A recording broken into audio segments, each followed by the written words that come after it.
You done with your Oreo? Yeah, done with my Oreo. Okay, good. Do we really know what happened? The brother did. The brother, that's what I thought too. I mean, that seems like kind of obvious. Hey, do you want to talk about death? Yeah. I mean, Murdery thingy. Oh, I know, right? It's because it's like we're just in the middle of a never conversation, right? Now I am recording. We were having a super interesting conversation just now, and Chloe was like, "Oh, you're not recording?" And so you guys missed out.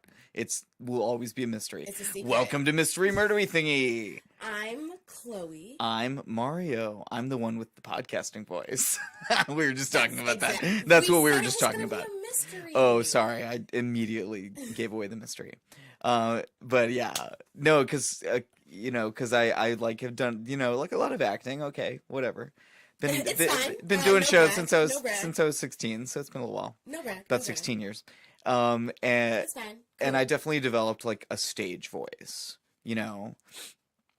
And at one point, it just got to be like too much, like too like stilted or like whatever. It didn't sound natural enough, so I had to like unlearn it, sort of. I feel like maybe that's going to happen with the podcasting voice. I don't know. That's like the main thing I've like learned at ISU. If I had to like put my entire acting career in like the advice and the direction that I've been given is to be natural. Right. And I think that's definitely the way. To like ask questions like, why are you reacting that way? Would you react that way in real life? And usually it's like, no. Like And that's very much how like my theater education at Davidson was too. And I only ever had one acting teacher in undergrad, like through the whole time. God, I've had so many. I know, but it was like a much smaller school, a smaller department, and it just worked out that way for me.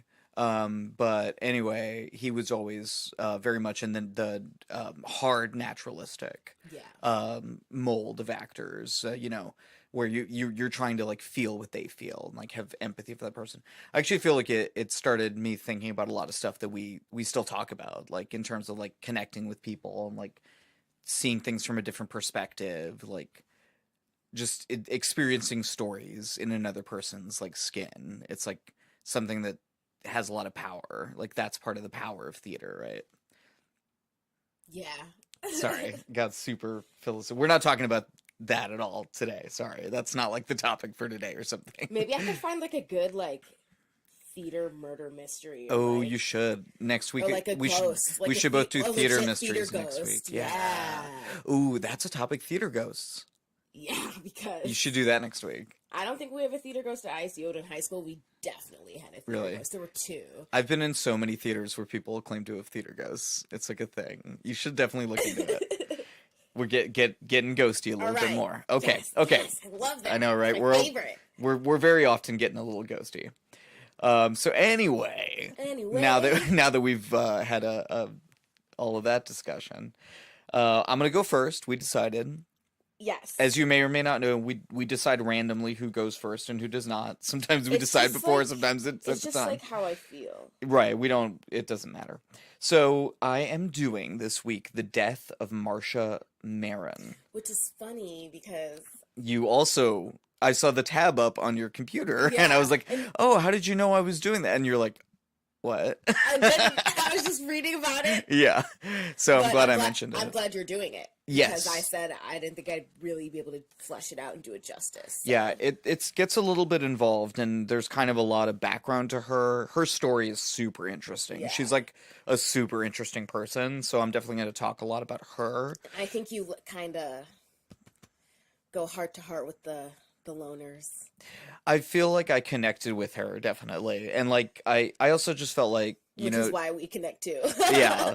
Like she's a writer too, and I wanted to use a lot of quotes in this one. So I got like a good number of quotes. Her words, people around her, just like again, like trying to see this story from like inside of this person and like understand this person a little bit better. And then also like the mystery of her death. So let's get into it. So Marsha Mehran was born as Marsha Mehran in pre-revolution Tehran, the capital of Iran, on November 11th, 1977. Very close to my own birth date. Another thing we have in common. Both Scorpios. She became a world-famous author and was dead by the time she was 36 years old, which in and of itself is crazy.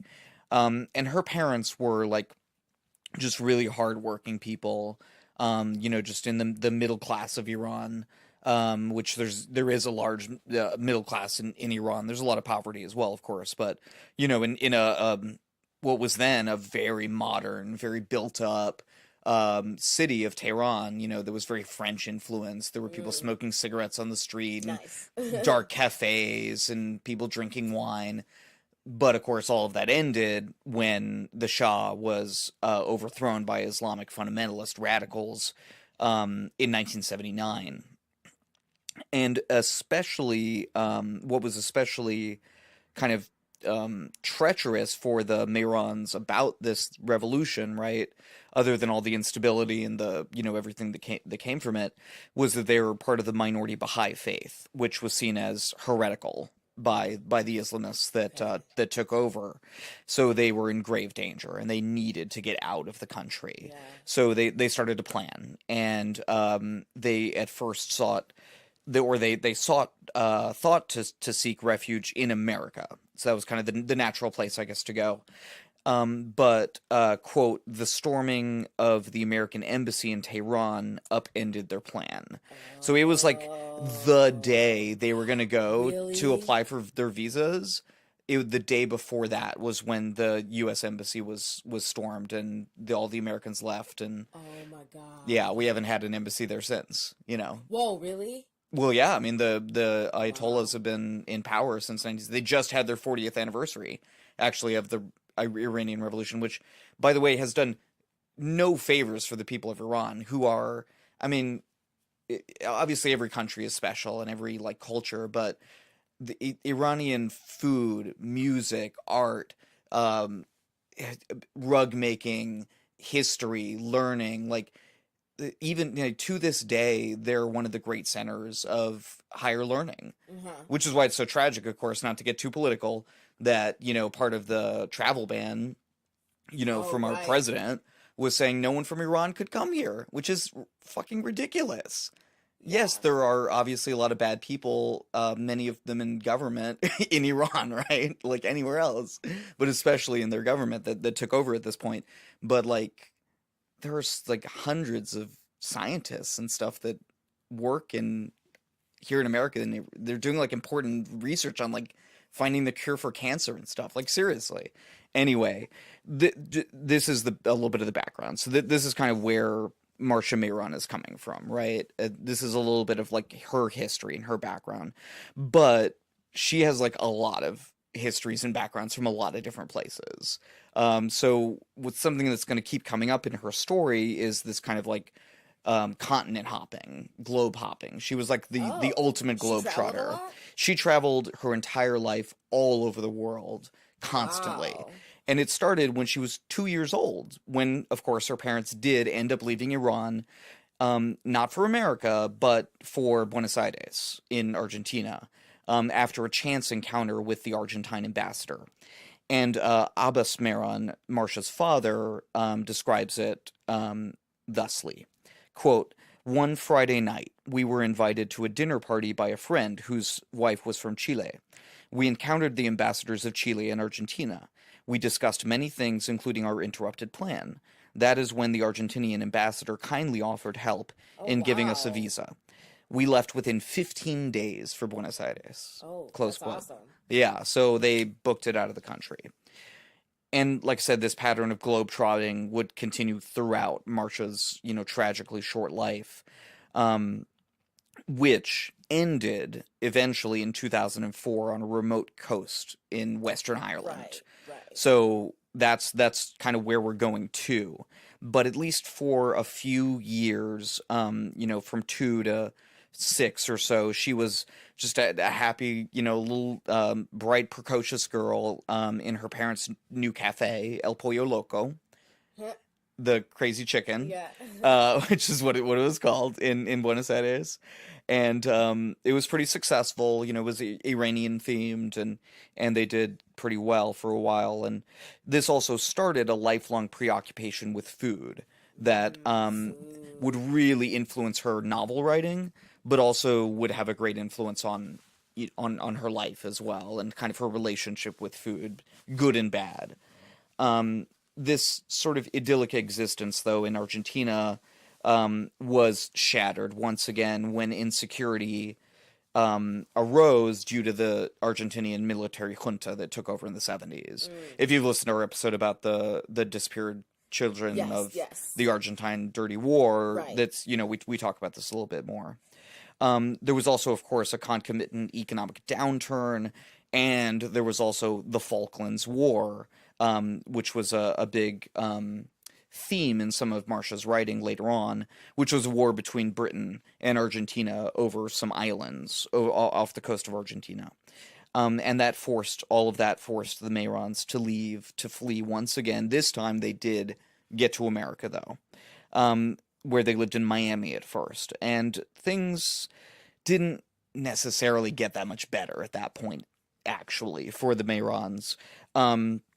Marsha started, though, a serious study of the piano that she would continue on for a while. She really wanted to be a concert pianist earlier in her life. And, of course, this, kind of points to her burgeoning artistic side. Her parents, though, did end up getting divorced. And then she was forced to find yet another haven when Marsha did not satisfy a residency requirement of the U.S.'s and lost her permanent residency visa. So she could no longer live in the U.S. So, how old was she when her parents divorced? Did she, live with her mom or her dad? Yeah, I'm getting to that. So she was about 14 when her parents divorced. And so this, all of these circumstances, right? Her parents' divorce, this kind of bureaucratic snafu thing that she was caught up in, had, of course, a profoundly negative effect on Marsha. And her father, here's another quote from her father about this. Quote, Marsha was a victim of injustice and cruelty. While America houses millions of criminals, drug dealers, illegal immigrants, and false refugees, it could not find a place for a gifted, brilliant author. I know how much she suffered. She cried. She moaned. She sobbed. Close quote. Oh my God. So it really affected her. And obviously, I don't agree with some of the stuff he's saying there. I think he's understandably a very jaded, cynical father talking about his daughter, but it seems like what happened to her was pretty shitty, and they probably could have just worked it out. And she was a kid. How was she supposed to know? It wasn't her fault, right? So Marsha and her mom, she ended up living with her mom, moved to Australia. So again, new continent, new start. Right. Maybe it'll work out this time, right? So a few years go by. She's 17 at this point, and she's lived in Iran, Argentina, America, and now Australia. Oh 4 different countries, 4 different continents. And it should come as little surprise then that she chose to again globetrot to New York City. Okay. Understandable, right? She's 19. She's apparently a firecracker, very adventurous, very fun. So she wanted to be where the action was, in New York City. Good choice. Yeah. She got there with $200. Oh. And nothing else. The clothes on her back. And basically she started working at this restaurant where eventually she noticed that it was not very busy, ever. No one was going there, but the people running it still had money. And she comes to find out that it was a mob front. So that was kind of her first experience. And here's a quote from Marsha. I arrived in New York with only $200 in my pocket. I worked initially as a hostess in a restaurant owned by Russian mobsters. There were no customers there, which I thought a bit odd at first, until I realized that the restaurant was just a front for their other dealings. Close quote. So, yeah. And she was, like I said, very adventurous. And Marsha, even though she was only 19, did walk, into a bar, tried to get served at a bar. Happened to be Ryan's Irish Pub. And this was in 1999. And she met the bartender, who would eventually become her sometime partner. I want to be a bartender so bad. I know, right? One thing you get to do is you meet people. And this man, Christopher Collins, um, he described his first encounter with her like this. Quote, "When she walked into that bar, she lit it up," says Christopher, who is 4 years older than Marsha. Quote, "I knew there were only two ways I could go. Either ID her and kick her out, or ask her out. After several Malibu Bay breezers," Marsha later told an interviewer, quote, "I thought the Irish bartender was starting to look good." And then Christopher says, "She blew me off the first few times I asked her out." But the romance did kind of start going when Christopher kind of set this, kind of romantic trap, let's say, for Marsha, where he was kissing another girl to make her jealous, and it totally worked. Yeah. And Marsha was like, that from that point on, she was like all about it. And it went like whiz bang, right? So they move in together, right? 2 weeks after they basically first meet. 2 months later, she proposes to him. Yeah. My girl. Right? She was a lady who knew what she wanted. And she here's a quote from her about it. Quote, from Marsha. Quote, "I called him up one night and said, 'Hey, do you want to get married?' And he said, 'Are you serious?' So we did. 8 months later in Australia. We hadn't planned it. It was a spur-of-the-moment thing because I'm not the most romantic person," Marsha told The Independent of London years later after her first novel was published. Quote, "We didn't even have wedding bands and still don't, but we know we'll be together for the rest of our lives." Didn't end up being the case. And then Chris, here's a quote from him after Marsha died. Quote, "We could tell we were right for each other. There was a synergy between us. It was nice to have somebody who was as passionate about you as you were about them. Everything was urgent with her. She asked me to marry her soon after we moved in. Then she said she was moving back to Australia and I should come. I've never known anyone to move through so many places or jobs as Marsha. 3 days, a week, a month, a year. You were never sure where you were or where you would be next. You could say I was along for the ride." Oh, that's so cute. Yeah, and I feel like the end of that quote really encapsulates his kind of relationship with her. Like, he was along for the ride. I love that. She was driving. She was the one who was like, okay, now we're going to move to wherever. But this very fiery romance did burn out quickly as well. It kind of seemed it was destined. Yeah. So, I don't know. Maybe I really have no idea, but it just seems like so many things, I think, in her life. It seemed so great for a while, and then it turned sour. Yeah. That seems like it's like I don't know, the unfortunate, tragic kind of like repeating circumstance in her life. It's very sad, but she's such a cool person and like fun person. I don't know. It's this story gives me weird emotions. I don't know. So Marsha and Christopher divorced in 2013, after about 4 years. But before they did, they actually continent hopped one more time. They stayed in Australia for about a year after they married, and then they moved to Christopher's homeland of Ireland. Mm-hmm. And this is where she gets, introduced to Ireland. They moved at first to Dublin. Christopher managed a pub. Marsha was a receptionist.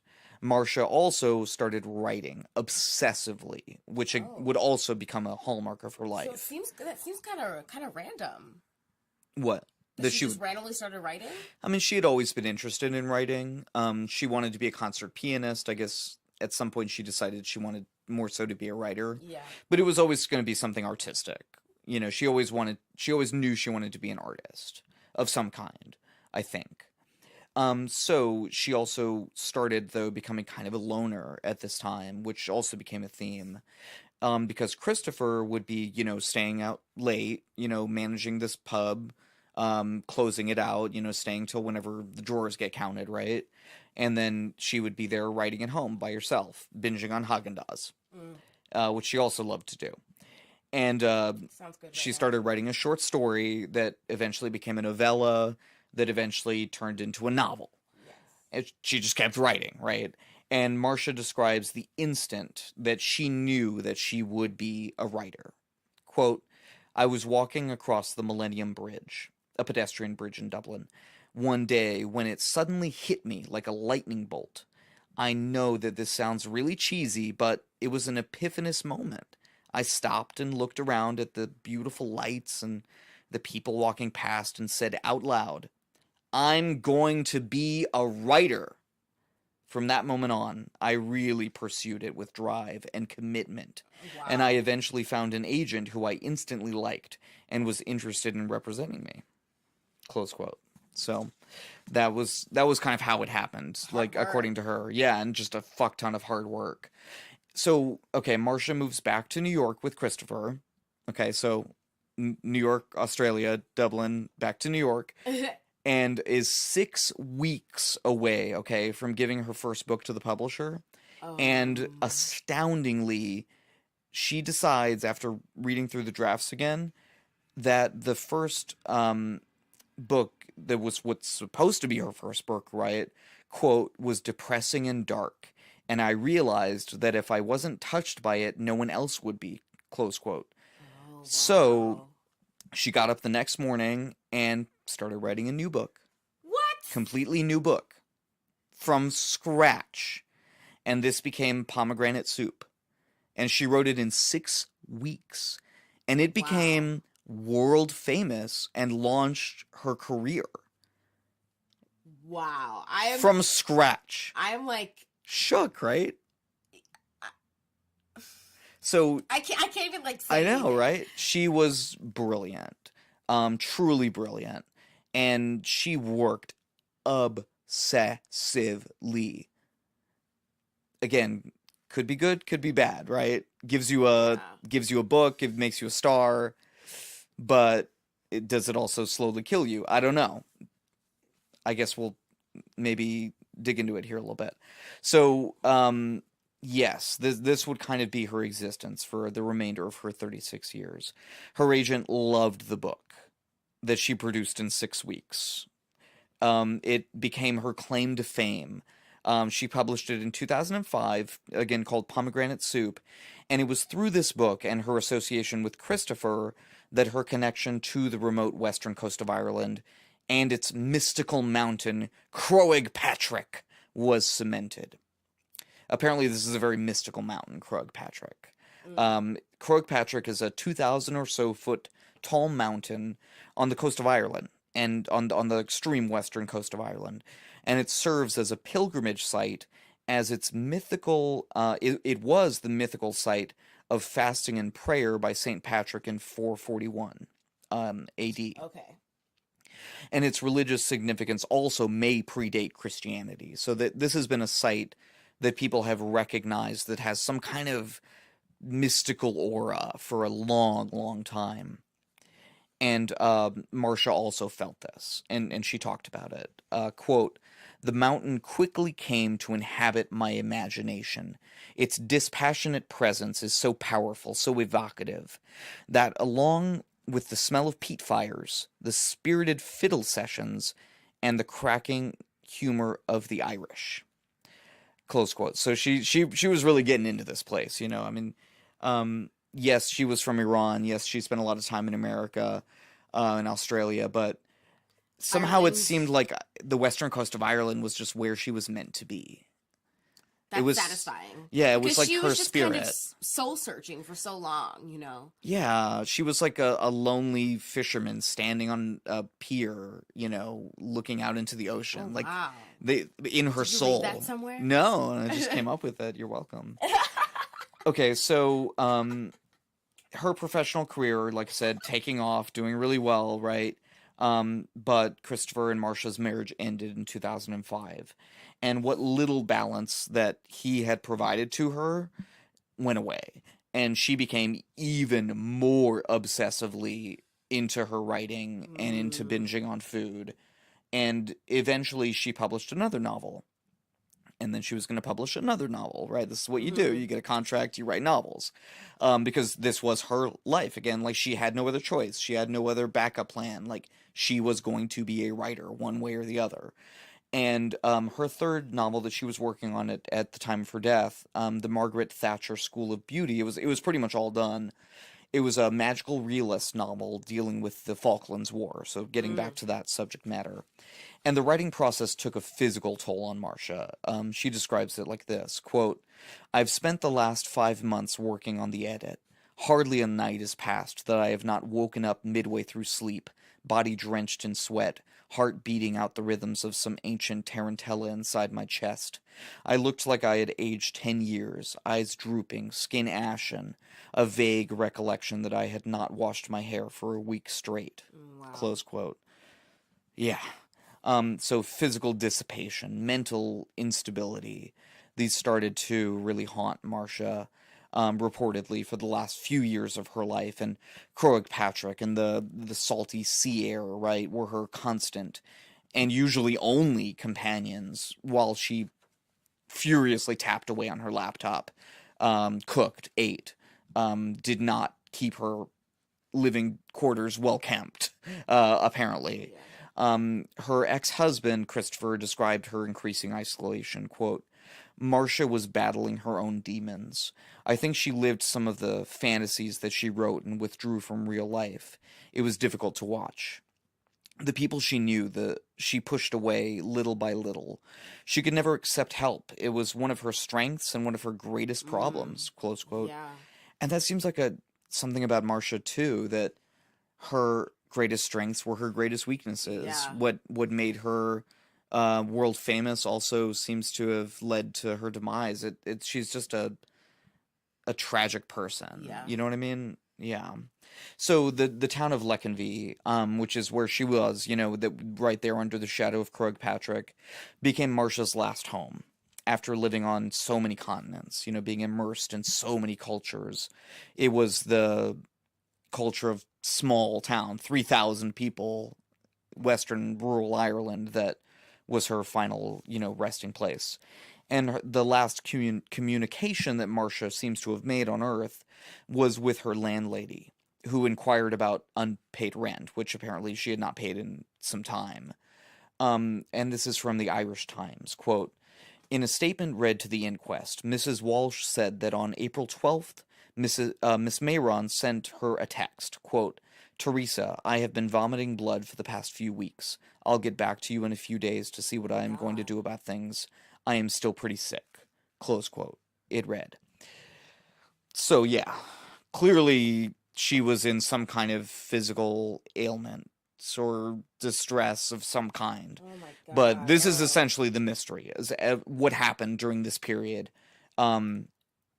After which, of course, receiving no reply, her landlady, Mrs. Walsh, phoned her many times between April 12th and April 21st, but was, unable to reach her, went to the apartment 3 times, banged on the door.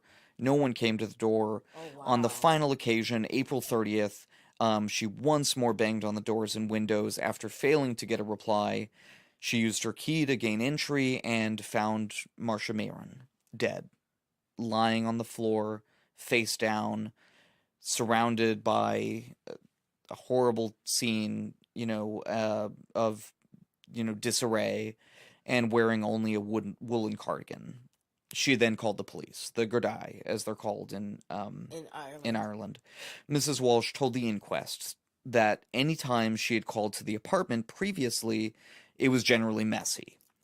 Quote, "She appears to have thrown herself fully into writing," Mrs. Walsh said.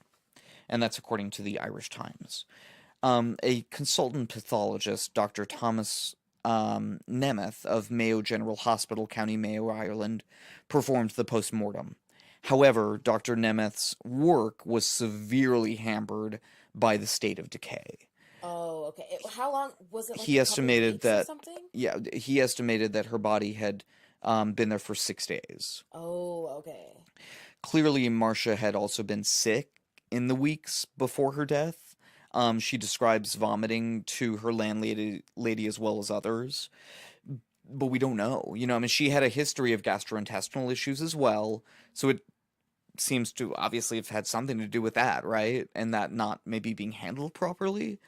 But Dr. Nemeth really couldn't come to any conclusions. He here's a quote from him, a couple of quotes.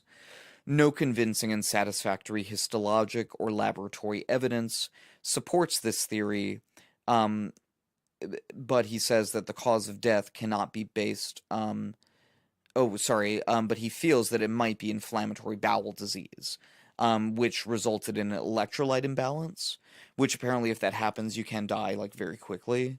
But he says that, quote, the cause of death cannot be based on vague speculations. I conclude that the cause of death and underlying causes are unknown, close quote. So he set the date of death as April 24th, 2014, and ruled that it was going to be an open verdict and that we could not determine the cause of death. But investigators, obviously the guy looked into this and everything, but they said that there was no reason to suspect foul play. And yeah, that's really the mystery. And news of the death of this very, very beautiful, just as a side note, she was very beautiful, young up and coming writer in rural Ireland, obviously rebounded throughout the world, but especially in the cities of the US, Argentina, Iran, Australia, all the places that she had lived and worked. But in Lecanvey, the little town in which she passed, Marsha's presence was hardly noticed. No one knew her in this place where she ended up dying. It's crazy. Right. The lady who ran the pub from which Marsha would get a lot of Wi-Fi. She would kind of sit out there and get Wi-Fi. Yeah. This was she like refused. on like a mountain, right? Yeah, it was right next to Croagh Patrick. She refused to ever go into the pub. Yeah. Not once did she take the invitation. Like, go inside in the warmth and just, you don't even have to talk to anyone. Just don't even have to buy anything, she told her. You could just sit and be with other people. But again, she was a little bit of a misanthrope, although you wouldn't, apparently, I've never read any of her books, but you wouldn't know it from her books. Apparently they're very warm. But anyway, Marsha lives on, obviously, in her writings, including some that were posthumously published, and in the great mystery of her untimely passing, because we'll never know really what happened in that squalid rental, on that windswept coast in western rural Ireland. But it's a really good story, and like I said, she had led such a cool life. It's just really cool to look into her in terms of that. So, wow. Yeah, that's my story. That's tragic. Very tragic. Yeah. Sorry if this one was a little bit of a downer. Maybe. But there's lots of different kinds of mysteries. So maybe it all went to her gut. Like maybe all of the stress and the unhealthy habits and the depression. Maybe it all just went to her gut. Yeah, I mean, some kind of like comorbidity between like a physical ailment, like not treating it well, and some mental issues, emotional, hormonal issues as well. So I don't know. We'll never know. We'll never know. We'll never know. We'll never know.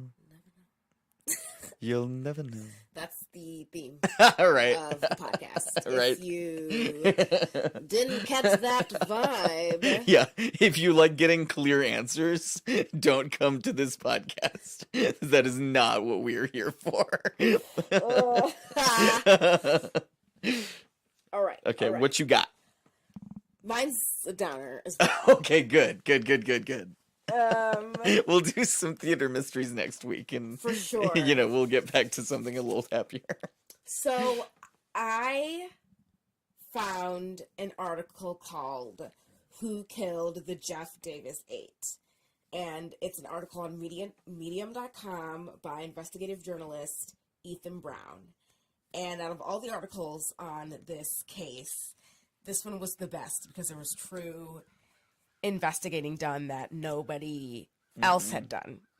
So, this is the story of 8 women whose bodies were found between 2005 and 2009 in the canals and swamps of the small Louisiana town of Jennings, Louisiana. I didn't know that's what it was going to be. What? That it was going to be like a serial killer. Was it? Oh, okay. But A it mystery. was on the unknown serial killers page. Mm-hmm. Okay, on Wikipedia or Reddit? On or... Wikipedia. Yeah. But this article strongly suggests otherwise. I see. It problematizes that notion. Right. Cool. Right. So, murder's not cool. The problematizing's cool. Anyway. It is. So, I also learned a new word. Ooh, parish. And I knew the word parish as in a church, but apparently specifically in Louisiana. And only in Louisiana. It's like a county, kind of? True. So I was like, I don't understand them talking both about Jefferson Davis Parish, Louisiana, and Jennings, Louisiana. I was really confused. Oh, okay. So Jefferson Davis Parish is a county. I see. And then the town is Jennings. Right. Just gonna clear that up. Terrible name for a parish, by the way. Jefferson Davis. Terrible. Awful. They should change that. I know. It's Louisiana. I know.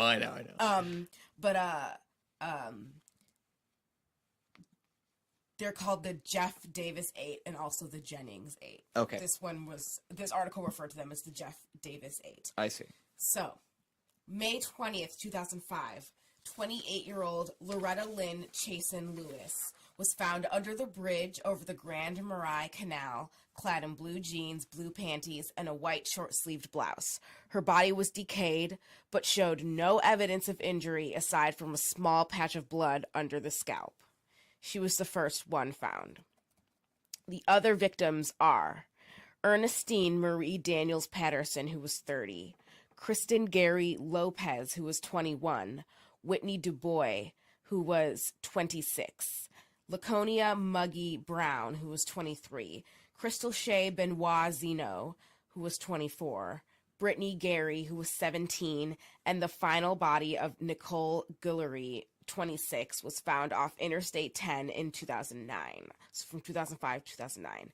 So this is a very weird rabbit hole of a case that also involves a lot of police corruption, misconduct, and it's probably why it's still unsolved, 10 later after the last body was found. 10 years later. Right. So Laconia Muggy Brown and Ernestine Patterson, they had their throats slit. The others were too decomposed to tell for sure, but the coroner stated that it was most likely asphyxiation. So all of these women, unfortunately, were living in a world full of drug addiction, mental illness, poverty, and sex work. They were all sex workers. So it wasn't until December of 2008 that a task force was formed that was made up of the FBI, the sheriff's office, and the small town police. It was a little bit of everybody. There was a name for it, but I don't remember what it was. They were looking for a serial killer, even though it was uncertain. The arrest reward went from $35,000 to $85,000, but I mean, there was really no breakthrough. Mm-hmm. So I'm just going to state this right off the bat. There were a lot of connections between the victims, their families. This is a small town. They all knew each other. And that's what also makes this case really interesting, is that everybody knows a little bit of something. And one of the theories as to why these women were killed is because they knew too much about something. They knew who killed the other girl, and they knew who killed the other two girls, and then she ended up dead, the one who knew. Witnesses were killed, and people who knew things were killed. So like I said, they knew each other. Brittany Gary and Christy Gary Lopez were cousins, and Brittany Gary lived with Crystal Benoit just before she was killed. They all frequented an inn called the Beaudreau. I think that's how you would say that. Beaudreau Inn.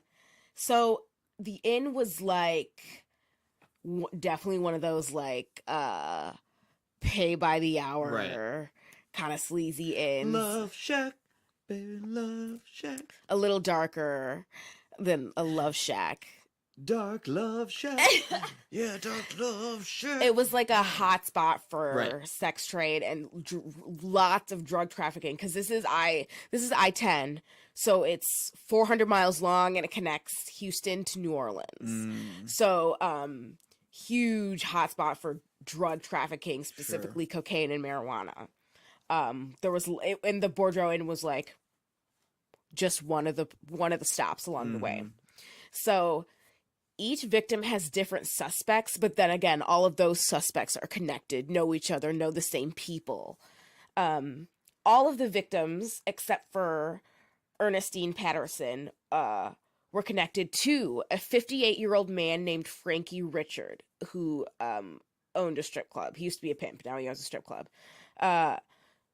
So Frankie Richard is kind of in the middle of this case, but all of the charges that have been brought up against him have been dropped for very frustrating reasons, and I'll get into that. But almost all of the women knew him and were affiliated with him, and he's kind of in the middle of this tornado of a issue. So he was charged briefly for Kristen Gary Lopez's murder in 2007, but the charges were dropped after witnesses gave conflicting statements and a key piece of evidence was mishandled. And I'll get into that specifically later. So two other men, Byron Chad Jones and Lawrence Nixon, and Lawrence Nixon is a cousin of the fifth victim, Laconia Brown. They were briefly charged with second-degree murder in the Ernestine Patterson case. They were implicated by several witnesses, but the sheriff's office didn't test the crime scene until 15 months later and found it, quote, failed to demonstrate the presence of blood, end quote. Huh. Yeah. Wow. Come on. That's not even close to being good Absolutely police work. awful. Absolutely awful. The botched crime scene work contributed in part to the collapse of the case. Yeah. So they were... Well, if you don't investigate, it's hard to investigate. And that's like kind of the first thing, And this keeps coming up again and again and again. Absolutely terrible. Wow. So, like I stated a little bit before, the murdered women, the women who ended up being killed, provided information to law enforcement about the other people who ended up victims, and then they turned up dead themselves. So Laconia Brown, the fifth victim, she was interrogated about the 2005 killing of Ernestine Patterson, who's the second victim. So the journalist Ethan Brown, he did a lot of digging, and he had obtained a task force report in which one witness claims that Brown spotted the body of Loretta Lewis, the 28-year-old, the very first victim, floating in the canal before the guy who discovered her there. The guy who discovered her there, his name was Jerry Jackson, and he's the one who found her and called the police. But apparently, Laconia Brown saw it beforehand. So in 2006, detectives investigating the murder interrogated Kristen Gary Lopez, the third victim. These women kept being interrogated as well. All 8 victims were supposedly, we don't know for sure, police informants, and told law enforcement about the Jennings drug trade. So they all went to that inn, and they all knew a lot about a whole lot. A separate sex worker even warned the sheriff's department that the last victim, Nicole Guillory, would be next, and she eventually was. And they didn't do anything about it. Right. Yeah. So Nicole, she had a record. But a lot of the charges against her were mysteriously dropped, which is common for informants to have their charges dropped in exchange for off-the-record information. Sure. In at least 6 of the cases that she was involved in, the charges against her ended in, this is Latin? I don't know how to say it. What is it? Nolle prosequi? Nolle prosequi. Nolle prosequi. Yeah, it means decline to prosecute. So right. It's Unwilling to pursue. Unwilling to pursue, yeah. It's essentially the district attorney or whoever, right, saying we don't have enough evidence to bring this case. Yep. Like, we think you're guilty. We're not saying that you're innocent. We just don't have enough evidence to bring the case. Yeah, that happened 6 times and the stuff that she was charged for. Oh, okay. So she, like many of the women, supposedly knew a lot, maybe too much, about the drug trade.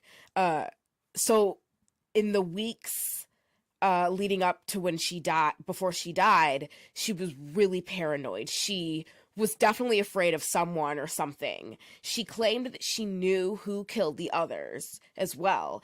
And she never, like, eventually she stopped going out by herself, and she stopped going out at all. She even had her 4 kids placed with relatives. Like, she replaced herself from them. So her mother, Barbara, filed a missing persons report on August 19th, 2009, and then her body was found the same day along the I-10. Her mother believes that she was killed because she witnessed police misconduct or worse. Laconia Muggy Brown, she had a similar story. Her sister, Gail Brown, said that just before the Muggy was killed, she told her family that Muggy, quote, was investigating a murder with a cop. The cop wanted to give her $500 to tell her what happened. She knew what was going on. I think it was a cop that killed my sister, end quote. Oh, wow. Laconia Brown was last seen by her family May 26th, 2008. So when her body was found, her throat was slit, she was barefoot, and she had been doused in bleach. Her family stated that the days leading up to her death, she was also living in fear, and it was almost like she knew what was going to happen to her. Like, she knew that she knew too much. Note that Muggy Brown was the one who was close friends with the 7th victim, Brittany Gary. So it's not a surprise, that this case goes unsolved because of the popular and actually pretty plausible theory of police corruption. So there is actually a long, long history of police misconduct and corruption specifically in Jennings, Louisiana. It goes back decades. In 1997, Dateline even aired an hour-long expose about the department. Wow. Yeah, so this shit nationally is famously terrible. Yeah, wow. It's bad. Drugs go missing. It's common. Cash disappears. Common. Sexual assault within the department. Illegal traffic stops. Straight up racism. All kinds of scandal. All kinds of crazy shit has gone on for years. That being said, in December of 2000... No, I will say that probably got some nice swamps. Nice swamps? With bodies? Yeah. No positives over here. Try to find a silver lining. Get out me swamp. Some good alligator hunting? Maybe? They eat the bodies. No. Okay. Lose. Just trying to get some levity in here a little bit. Oh, God. It's going downhill. Okay. So, that being said, in December of 2007, Sergeant Jesse Ewing received word that 2 female inmates at the city hall wanted to talk about the unsolved homicides, and there was only 4 at that time, in 2007. So the women claimed, and this is where a lot of it comes from, these interview tapes that Ethan Brown, the investigative journalist, actually listened to, and they had never been open to the public before. So the women claimed that high-ranking officers had been directly involved in covering up the murders. And like I said, these interviews were tapes. Ewings sent them to a private investigator, knowing that they would probably somehow fucking disappear if they went to the sheriff's office. But the private investigator sent it to the FBI, and the FBI sent it back to the sheriff's office. Oh, God. And it ended up there anyway. So, like I said, they'd never been made public. So the tapes have highly specific information about the murders of 2 of the sex workers, Whitney DuBois and Kristen Gary Lopez. So, as well as local law enforcement's, alleged role in covering up Frankie Richards' role in at least one of the killings. So this is where he comes in. One of the inmates claimed that a sex worker named Tracy Chasen, who I believe is related to the first victim, Loretta Lynn Chasen.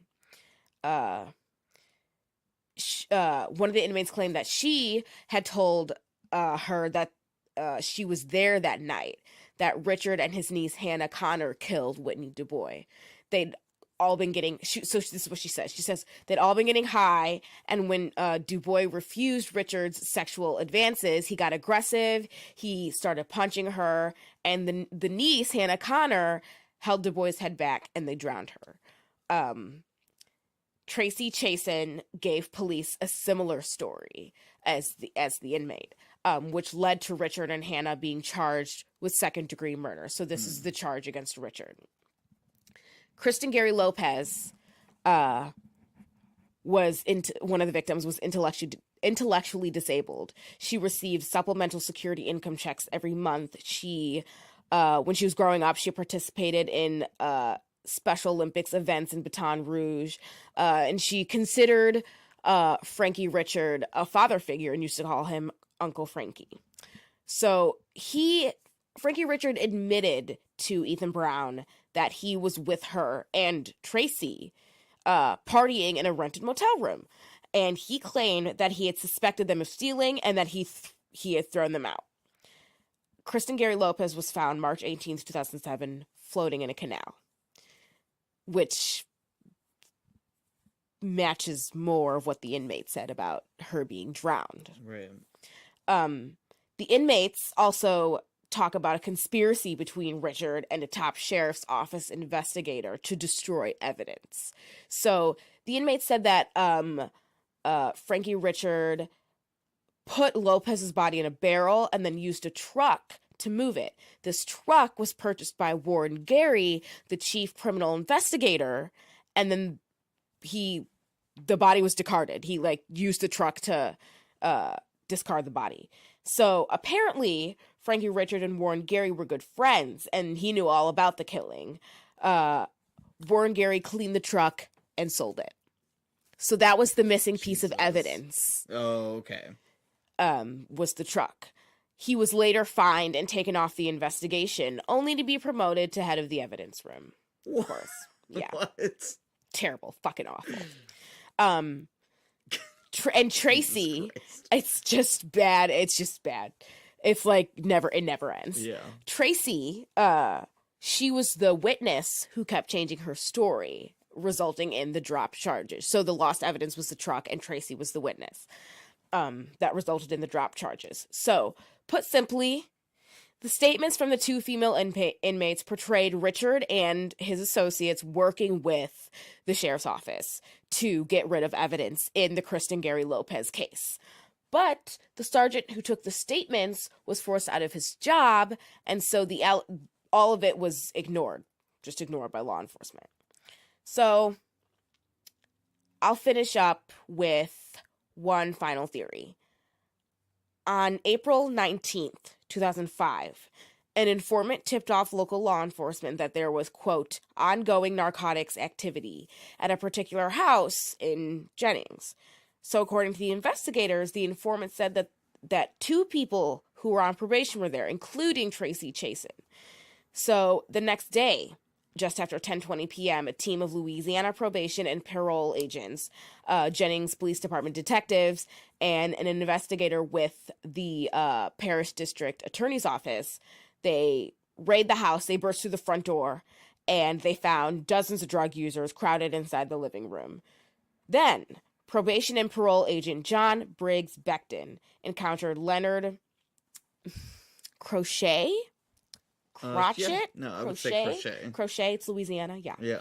Crochet, a ponytailed 43-year-old prescription pill dealer. So the agent, Briggs Becton, told Crochet to show his hands, but according to the statement he gave, Crochet then made a sudden movement with his hands toward his belt line. Believing that Crochet was reaching for a weapon, he fired his gun, and with a single shot, he struck him in the chest and killed him. According to the statement provided later by a fellow probation and parole agent, Briggs Becton approached Crochet's body muttering, "Oh shit." So he called an ambulance to the scene, and those found inside were taken into custody, and they're transported to the police department for questioning. Investigators concluded that they were, quote, unable to locate any items in the immediate vicinity of Crochet's location in the residence which could have been construed as a weapon. Further, no persons inside the residence at the time of the shooting, whether law enforcement or civilian, could provide any evidence that Crochet had brandished a weapon, end quote. Yeah. Pretty bad. A few months later, in July, prosecutors argued in front of a grand jury, so he, went to court, that he committed the crime of negligent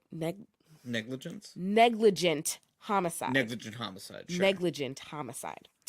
And they came back with a decision of, quote, no true bill, no probable cause or evidence to show that a crime has been committed. Right. Are we it's surprised? A police officer. No, of course not. Not surprised. I was surprised that it actually went to trial. Me too. Especially in that area. Yeah. So the theory is that the Crochet killing sparked the deaths of the Jeff Davis 8.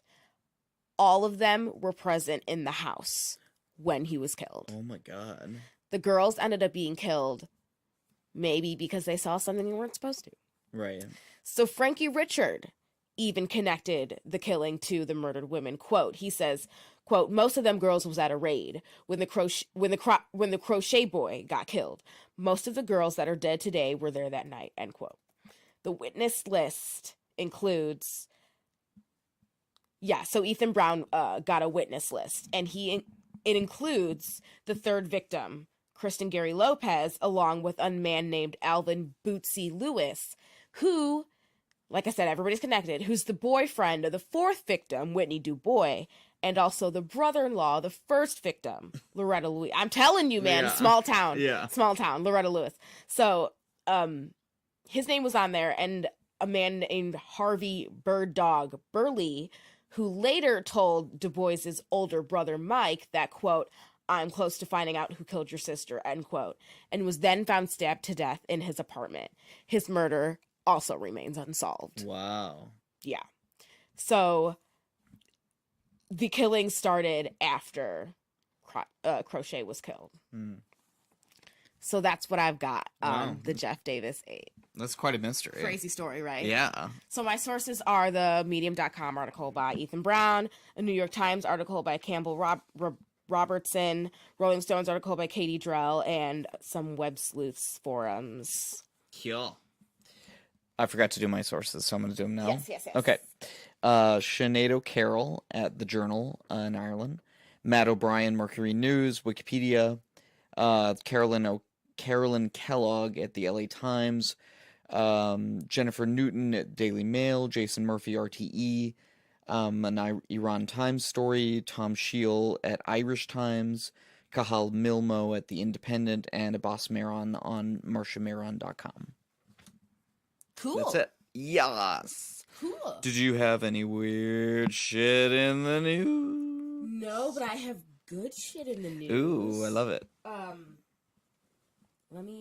First of all, thank you for listening, y'all. Yes, thank you for listening. We've been doing a lot of extra stuff, trying to get y'all some new content. Yeah, check us out on the Facebook, the Twitter, the Instagram. The Instagram. You can visit the Twitter at MarioTex30. Yep. So that's the Twitter. Anyway, and then Patreon, of course. Yep. And we put up our new extra segment called "Come Drink with Us." So we've got one up there. If you give us $1 a month, loose. It's pretty charming. Yeah, we talk about a couple articles. We talk about our musical interests. We get a little political. So if you want to hear that shit, give us $1. Cool. So my good shit in the news is from the New York Times. The article is called HIV's Reported Cured in a Second Patient, a milestone in the global AIDS epidemic. I've been hearing a lot about this. Right. So what it happened in London, I believe. Mm-hmm. Yep, London. And what they were trying to do was duplicate the procedure that led to the first long-term remission 12 years ago. Mm-hmm. And they were pretty successful. And it was a bone marrow transplant, which I feel like has cured a lot of things, or is beneficial for a lot of things, a lot of really important, terrifying things. Yeah, because that's from where a lot of blood cells are made. All blood cells, maybe, I'm not sure. So yeah, it's like you can like replenish the body with good cells, not only get rid of the bad cells. So it's like really powerful. Yes. So it's very exciting. It kind of it's like satisfying. It's like that we're like making progress, and that it's not that a cure isn't like some kind of fantasy. Yeah, no, definitely. And they're always careful to say that a second adult that was cured, because there have been some babies that have been cured just by being given large amounts of retrovirals, I believe, just after birth. They're able to just like clear them. So yeah, it's, you know, the development of antiretrovirals is really crazy miracle, and this procedure is like a crazy miracle. But the thing about it is, you have to get the donation of the blood of the bone marrow from a donor that has this very rare genetic thing where they don't have a certain gene that makes them more resistant to HIV. So that's part of why it took 12 years. Yeah. Because it's just like so rare that person is going to come up, right? In the right context and everything. So, good. I could do some good shit in the news too. You got some? I mean, not just like space. There's lots of good space stuff going on right now. There was some good pictures of Ultima Thule that came back, you know, from the flyby a few weeks ago. Hayabusa 2 from Japan, JAXA, just got to Ryugu. And the one from Japan. Yes, it basically shot a bullet into the surface of Ryugu, this asteroid, and took a sample collection, we hope. And it's going to return with that in a couple of years, maybe next year, I'm not sure. And then it's also going to drop a small explosive device onto the surface of Ryugu and explode that, and also get some deeper samples. So pretty cool, that's going on. And then, of course, the SpaceX launch recently, where they were able to successfully dock a capsule that can hold humans to capsule onto the ISS, onto the International Space Station. So it's going to give more flexibility to ISS. It means that SpaceX is getting better at doing things that, you know, people can go on. So very exciting. Lots of exciting space stuff going on. Right. Check out planetary.org for more details. Nerd. Bill Nye, the science guy. He's the CEO. Bill. So yeah, I think we're pretty much done, and I need to go first done. also. Okay, cool. Okay, bye. Thank you for listening. Thank you for listening. Peace out, Girl Scout. You guys are great.